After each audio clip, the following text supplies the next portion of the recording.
Hey guys, let's talk about something real. Let's go intimate and talk about the fear of intimacy. This fear of letting people in, being seen. And it's really that fear of being disliked, not being approved, not being loved by other people. And as a result, we put our defenses up, we protect ourselves, we lie, we put distance between us and others. And it truly affects us. It affects who we are, our self-image, our self-concept, but also who we are attracting and the quality of the relationship we have and create in our life.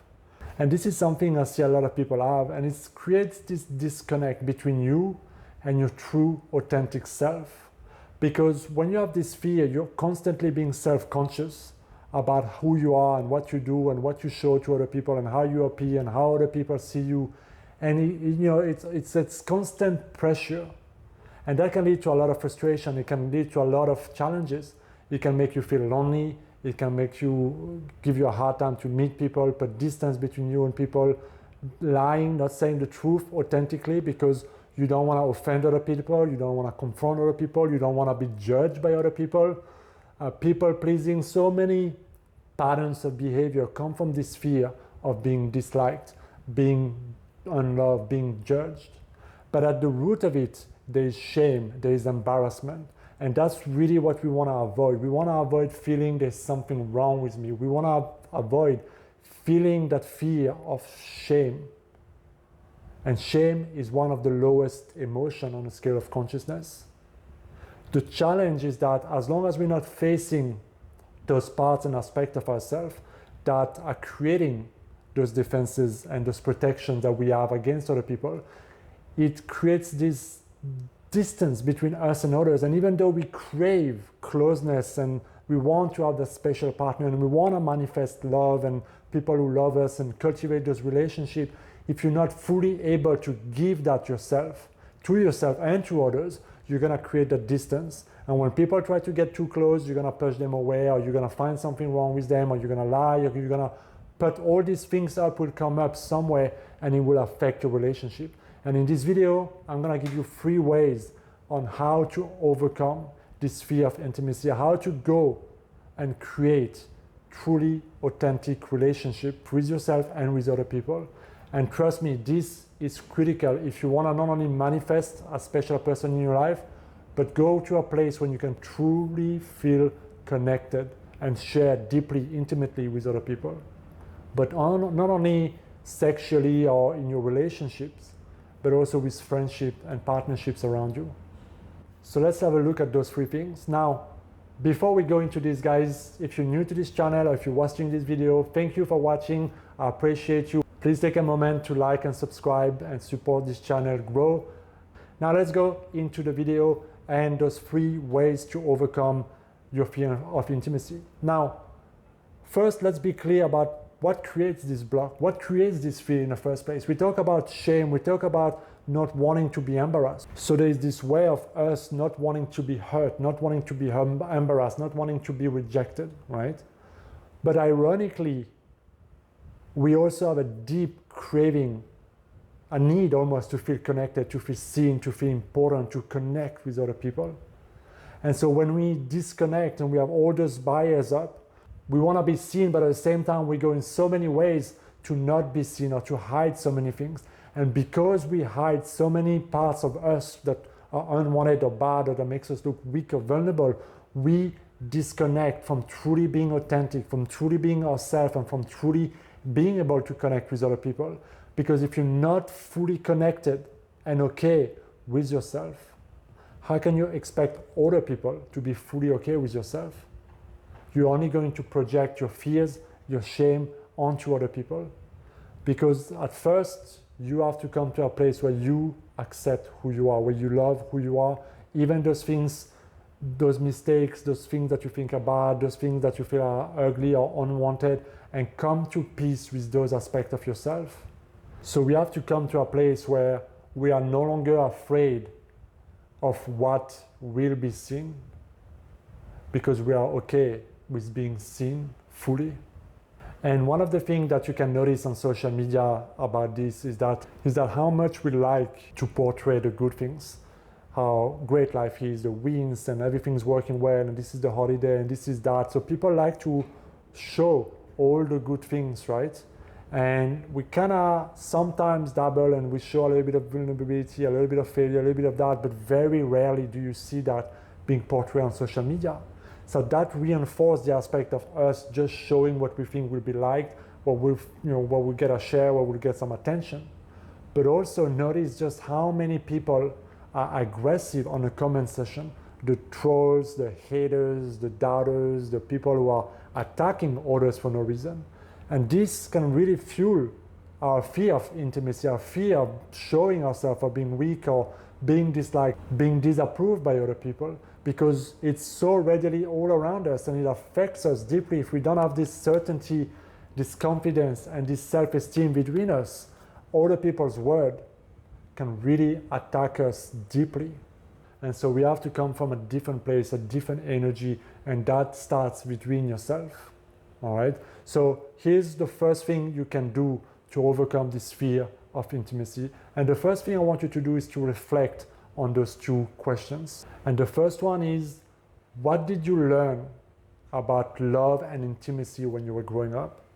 And the second one is, where did you learn that from, or who did you learn that from?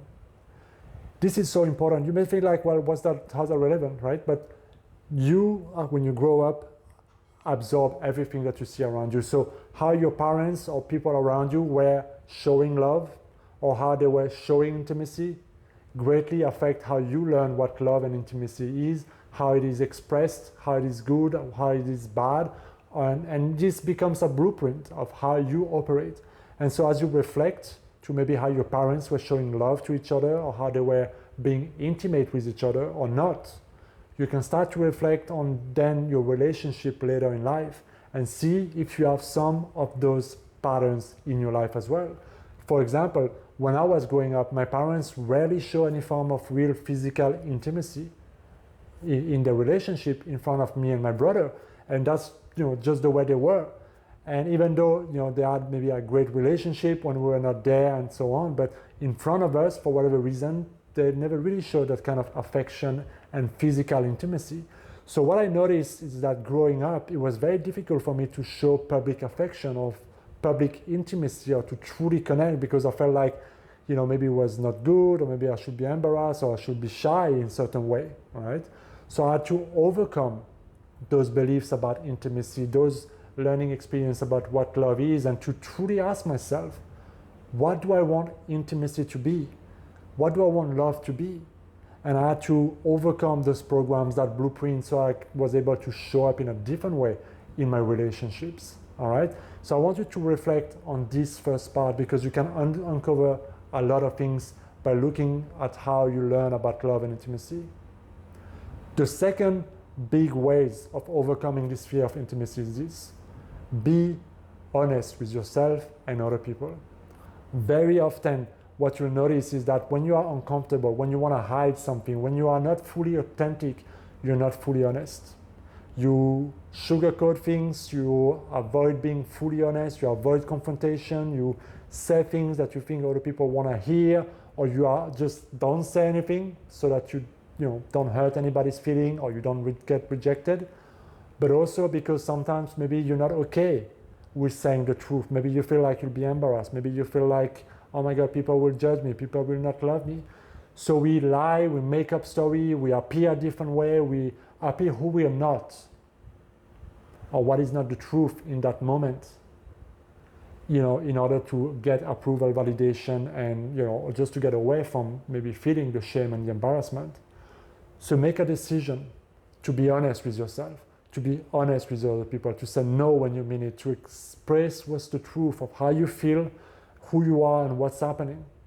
This alone can go a long way, because if you allow yourself to express yourself authentically in your relationship, even if other people don't approve, even if you feel like it's ugly, people will respect you, you will respect yourself, but as well, you will allow yourself to connect so much more deeply with that other person as a result of that, because now they know the truth. Now they know you authentically. Now they know how you think or feel authentically. And that goes a long way in teaching yourself that I'm okay, I am safe, I can express myself. And the third way of overcoming this fear of intimacy is to go really deep between yourself, is to accept yourself, is to face your shame and your embarrassment, is to face those part of you that you shy away from, that you think are unwanted, that you think are bad, that you don't like, that you think are ugly, that you don't want other people to know. And one way to really look at this is to just ask yourself, what is it that I don't want other people to know? What is it that I don't want other people to see? What is it that I don't like about myself? What is it that I'm embarrassed of? And as you look at those aspects of yourself, it's your responsibility to come from a place of compassion and peace, and to accept those part of you, to release the judgment, the blame, the whatever is there, and to come from a place of acceptance, and to even maybe see the gift in those things, to even maybe bring forgiveness. Because as you come to a place where you are no longer shying away or hiding those parts, you no longer need to hide them from other people, you no longer care whether other people know them or not. And that is probably the most important thing, because once you become whole and who you really are and proud in who you are and take, love in who you are, the way you show up in relationship will change as a result. And this is, what they call often shadow work, and being able to sit with those aspects of yourself that are being repressed, denied, or disallowed for so many years often, or for the longest time sometimes. So it's a process that takes time, but it's a process that's deeply rewarding for you to become wholesome and to become fully authentic in your relationships. So those are the 3 ways, guys, to really work at that fear of intimacy, for you to really able to create deeper, long-lasting relationship, more fulfilling relationship with yourself and others. I hope it helps you. I hope you learn something very valuable, and I hope you take this as a journey, because it is a journey. If you have any questions, comment down below, guys. Let me know what you think. As always, like, share, subscribe. Thank you for watching. I'll see you next time.